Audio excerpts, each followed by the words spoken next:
Hey everybody, Wes here for Monday's workout. This one is going to be a lot of shoulders and a lot of triceps, and we're going to introduce some new movements, or at least some movements that we haven't seen in a long time. So for the strength, we will start with 8-6-6 of our push press.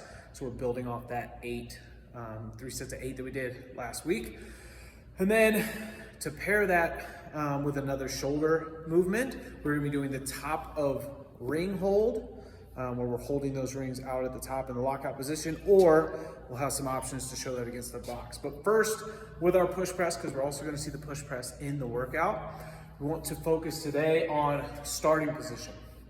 So even if I have this PVC, I want to make sure when I'm going through my practice reps that my elbows are starting in front of where that bar is. If we start getting here, what tends to happen is as we dip, we do more of this. Okay, the weight is not in a good position for us to support, and we stop getting that vertical dip, right, where we're pushing our knees out and our chest staying vertical, dip to then drive overhead. A lot of times we can start there, but as we get tired, we start doing this, and those elbows don't end up in that front position. Something that helps me get into that position is once I'm overhead, I think about punching the elbows forward. So right now I'm punching them towards the camera, so that way this bar goes right in front of my face, and then they're back into that starting position. They don't have to be all the way up into a front rack, but should be slightly in front of that bar as we start. All right, let's focus on some other movements. So the top of the ring hold that we're gonna be doing in the strength segment. I'm gonna show the rings first. If you haven't done these before, we're actually gonna start with a couple box exercises to make sure you feel like you can go into it. But as we go, the most important part is keeping those rings close. So as with these rings, it's unstable. And if it starts to get away from you, you'll get real wobbly.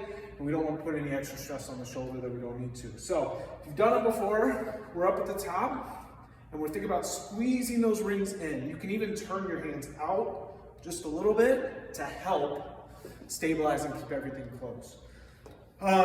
If you haven't done those before or just not sure if you can do it, you can start with the boxes, and you can't really see my feet, but I'm gonna be here in between two high boxes, and I'm going to get into this position and try to lift my feet off the ground. So they're pointed in front of me. I'm in a good hollow hold, trying to hold. So if you can hold that pretty good, these boxes aren't gonna go anywhere, then you can try to advance to those rings. Another version we can do for the hold is still be with the boxes, but then have my heels out in front. And then maybe a little bit more difficult than the heels in the front is with my toes just underneath me.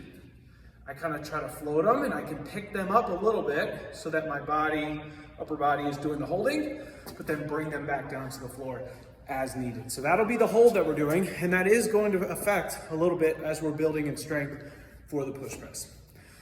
All right, moving on to the workout. Starts with a 10-minute AMRAP of 3 reps of each movement, 6, 9, 12, moving up. It's push press, ring row, and dip. So depending on where you were with these movements, we could either be doing a ring dip or a dip between the boxes without any leg assistance. So my legs might be in the air and I'm dipping, or we get the legs in front and we dip here. You could also just have one box, be on the edge, keep that butt and back close to the box as we dip and then come up. So I kind of went from more difficult to easier movements there. So we'll have those 3, and those are definitely gonna blast the shoulders, and you're gonna feel those triceps on the dips. We're trying to get into the round of 15 as we go. See if you can keep everything unbroken into that round of 12, and then start breaking things up as needed into 2 sets, depending on the movement. You'll then have 2 minutes of rest, and then you will go with 5 rounds for time. The goal for this is to finish under 5 minutes, so you're looking to do it even faster than an EMOM. So it's 5 rounds of 6 push press, with that same weight you just did, 6 pull-ups, depending on what movement pull-up you're at. We could be doing even a banded strict, we could be doing kipping, we could be doing jumping, we could be doing more ring rows. So depending on where you're at, we'll go there. But since it's a lower number, we might be able to go into a banded strict, at least with my classes in the afternoon. Then 6 dips. So you had dips in the first part, you had dips in the second part.